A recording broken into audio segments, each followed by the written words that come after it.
Chapitre 1er. Et quelle impression ça fait de rentrer chez soi, docteur? Est-ce que New Salem vous est étranger après 10 ans d'absence?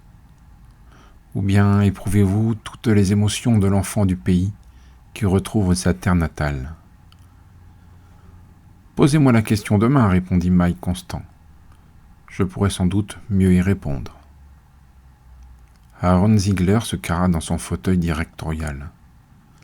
Un pseudo-trône massif recouvert de cuir rouge, et jeta de nouveau les yeux sur le dossier posé sur son bureau.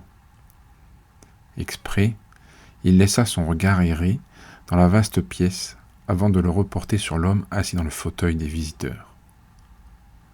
Encore une fois, il fut à la fois surpris et rassuré par ce qu'il voyait.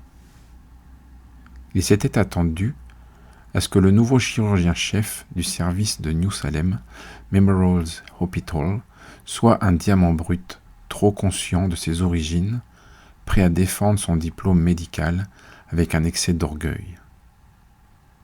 Il n'avait pas imaginé l'assurance du docteur Mike Constant, sa prudence à s'engager, sa faculté de remplir le fauteuil du visiteur comme s'il était à sa place depuis tout temps. Moi-même à 30 ans, pensa l'homme assis derrière le bureau.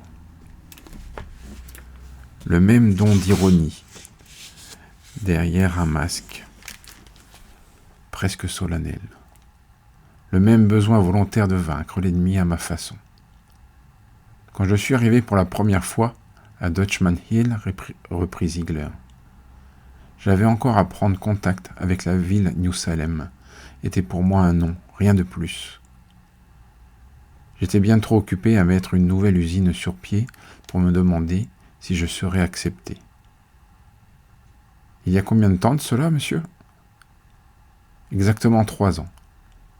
Je ne nierai pas que la compagnie électrique Ziegler ait apporté de grands changements au New Salem des hauteurs. Encore qu'il nous reste à pénétrer New Salem proprement dite. Ne jugez pas trop sévèrement l'invasion, tant que vous n'aurez pas comparé l'ancien et le nouveau. Vous pouvez commencer par la vue de la fenêtre de mon bureau. Mike Constant s'approcha du grand panneau de verre thermique qui formait le mur est du bureau. En regardant son visiteur fouler le tapis, Ziegler tendit la main vers le premier cigare, interdit depuis le déjeuner. Le geste était machinal. C'était celui d'un homme qui a besoin d'un temps de réflexion tant que le docteur Constant n'abaisserait pas sa garde. Il ne pourrait le juger que de l'extérieur.